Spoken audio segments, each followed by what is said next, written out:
পর্তুগালের কোস্তাতে কাপারিকা বিচে আসলাম সমুদ্র সৈকতে সমুদ্রের গর্জন শোনার জন্য, তাই আপনাদের সাথে একটু শেয়ার করবো। এই যে দেখেন,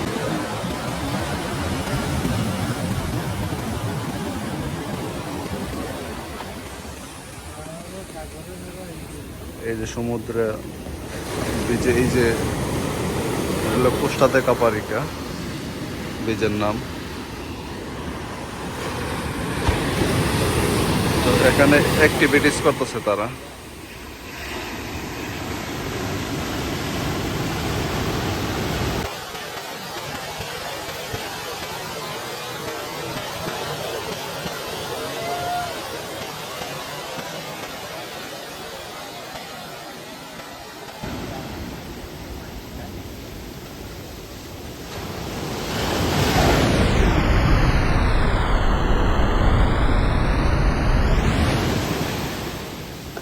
এই যে এগুলো প্লাস্টিকের বোট দিয়ে তারা অ্যাক্টিভিটিস করতেছে। সাথে সাথে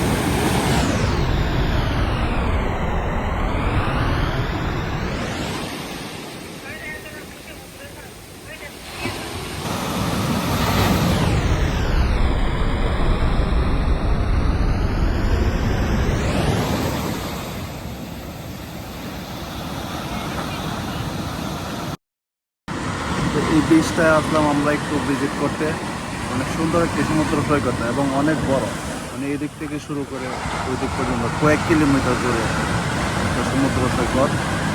আর দেখেন কি আওয়াজ, আওয়াজে তো কথাই শোনা যাচ্ছে না, এত আওয়াজ সমুদ্রের যেই গর্জন।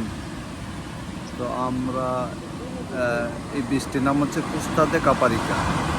তো এখানে সব সময় এরকম ঢেউ থাকে। আরও একদিন আসছিলাম, তো ওই দিন ভিডিও করি নাই, তো আজকে ভাবলাম অল্প একটু ভিডিও করি, তাই আপনাদের সাথে শেয়ার করতেছি। এবং অন্যান্য সাইটে অনেক লোকজন গোসল করতেছে, এই সাইডে একটু লোকজন কম গোসল করতেছে, এই জন্য ভাবলাম এখানে একটু ভিডিও করি। এবং এখানে প্লাস্টিক বোট দিয়ে তারা অ্যাক্টিভিটিস করতেছে। মাঝে মধ্যে আপনাদেরকে অ্যাক্টিভিটিসগুলি দেখাবো। এই যে দেখুন,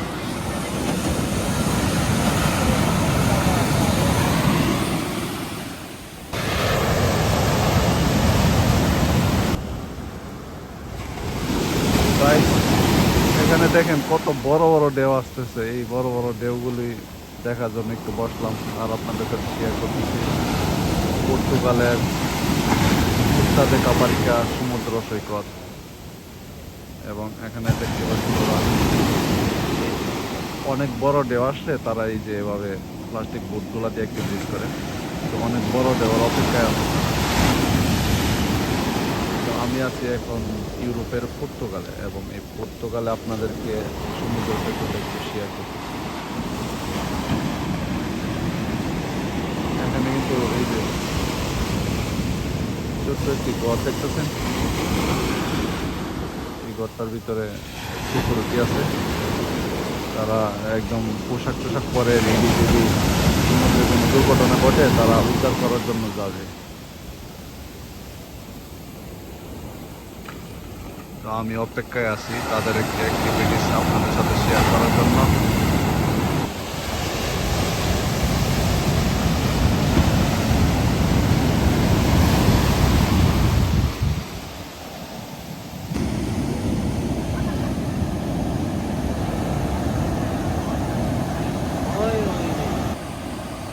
ওই তো বই যেতে পারছো ওটা দেখছো না? হ্যাঁ।